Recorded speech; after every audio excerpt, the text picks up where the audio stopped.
कल्पना कीजिए, एक ऐसी नगरी जो सोने चांदी से जड़ी थी, जहां की गलियां रत्नों से सजी थीं और जिसका वैभव देवताओं के स्वर्ग से भी अधिक था। लेकिन आज वह नगरी लहरों के नीचे समाई हुई है, गहरे समुद्र में एक रहस्य बनकर सो रही है।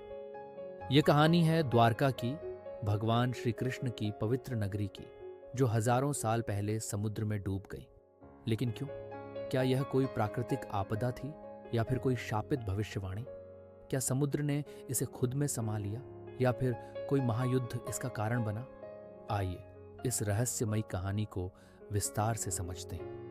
महाभारत और पुराणों के अनुसार जब मथुरा में कंस के मारे जाने के बाद श्री कृष्ण को बार बार मगध के राजा जरासंध के आक्रमण झेलने पड़े, तब उन्होंने मथुरा छोड़कर समुद्र के किनारे एक नई नगरी बसाने का निर्णय लिया। ये नगरी थी द्वारका, जिसे स्वयं विश्वकर्मा ने बनाया था। ये नगरी समुद्र के किनारे एक विशाल द्वीप पर स्थित थी। इसके महल सोने, चांदी और बहुमूल्य रत्नों से जड़े थे। इसकी सड़कों पर हीरे और नीलम बिछे रहते थे। ये एक दुर्ग, किला की तरह बनाई गई थी ताकि कोई शत्रु इसे आसानी से जीत न सके। श्री कृष्ण ने यहाँ अपने परिवार और यादव वंश के साथ शासन किया। लेकिन क्या आप जानते हैं कि यह वैभवशाली नगरी केवल कुछ ही वर्षों के लिए अस्तित्व में रही? इसके बाद जो हुआ वह इतिहास के सबसे बड़े रहस्यों में से एक बन गया। एक, महाभारत की भविष्यवाणी और यादव कुल का विनाश। महाभारत के युद्ध के बाद श्री कृष्ण को यह ज्ञात हो गया था कि अब द्वारका का अंत निकट है। एक दिन ऋषियों के शाप के कारण यादवों में भयंकर आपसी युद्ध छिड़ गया। ये युद्ध इतना विनाशकारी था कि यादव वंश के सभी पुरुष एक दूसरे को मारकर समाप्त हो गए। श्री कृष्ण ने यह सब अपनी आंखों से देखा और समझ गए कि अब उनका समय भी आ गया है। वे जंगल में चले गए और एक बहेलिये के तीर से उनका शरीर छोड़ना तय हुआ। जैसे ही श्री कृष्ण ने देह त्याग किया, समुद्र ने धीरे धीरे द्वारका को निगलना शुरू कर दिया। आधुनिक वैज्ञानिकों और समुद्री पुरातत्वविदों के अनुसार द्वारका के डूबने का कारण प्राकृतिक आपदाएं हो सकती हैं। भूगर्भीय शोध बताते हैं कि द्वारका एक द्वीप पर स्थित थी और यह द्वीप एक बड़े भूकंप या सुनामी के कारण समुद्र में समा गया। कुछ वैज्ञानिक मानते हैं कि समुद्र का जल स्तर धीरे धीरे बढ़ता गया और द्वारका जलमग्न हो गई। भारत के पश्चिमी तट पर समुद्र में कई बार भूगर्भीय हलचलें दर्ज की गई हैं, जो यह संकेत देती हैं कि हजारों साल पहले ऐसा हो सकता था। लेकिन क्या यह सिर्फ एक संयोग था या फिर प्रकृति ने श्री कृष्ण की भविष्यवाणी को पूरा किया?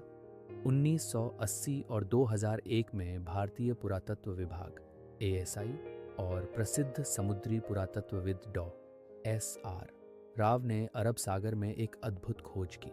समुद्र के अंदर 9000 साल पुराने नगर के अवशेष मिले। यहाँ पत्थर की दीवारें, सड़कों के अवशेष, मंदिरों के खंडहर और पुराने मिट्टी के बर्तन पाए गए। यहाँ तक कि समुद्र में मूर्ति, सिक्के और प्राचीन शिलालेख भी मिले, जो द्वारका के अस्तित्व को प्रमाणित करते हैं। शोधकर्ताओं का मानना है कि यह वही द्वारका हो सकती है जिसका वर्णन महाभारत में किया गया है। यह खोज इस बात का सबसे बड़ा प्रमाण है कि द्वारका केवल एक मिथक नहीं थी, बल्कि यह वास्तव में अस्तित्व में थी और किसी न किसी कारण से समुद्र में समा गई। आज भी समुद्र के नीचे छिपी यह नगरी अपने रहस्यों को समेटे हुए है। कुछ लोग मानते हैं कि अगर समुद्र का जलस्तर कम हुआ तो द्वारका के खंडहर फिर से दिखाई दे सकते हैं। क्या हम कभी इस प्राचीन नगरी को फिर से देख पाएंगे? क्या द्वारका का डूबना केवल एक प्राकृतिक घटना थी या यह श्री कृष्ण की दिव्य लीला का हिस्सा था? क्या विज्ञान इस रहस्य को पूरी तरह सुलझा पाएगा?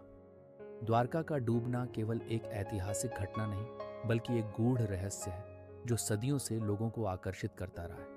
शायद भविष्य में विज्ञान हमें इस रहस्य से पर्दा उठाने में मदद करे। द्वारका का डूबना एक ऐतिहासिक और आध्यात्मिक रहस्य है। धार्मिक ग्रंथ इसे श्री कृष्ण की भविष्यवाणी और यादव कुल के विनाश से जोड़ते हैं। वैज्ञानिक इसे भूकंप, सुनामी और जलस्तर में वृद्धि का परिणाम मानते हैं। पुरातत्वविदों को समुद्र में द्वारका के अवशेष मिले हैं जो इसके वास्तविक अस्तित्व को प्रमाणित करते हैं। लेकिन यह सच है कि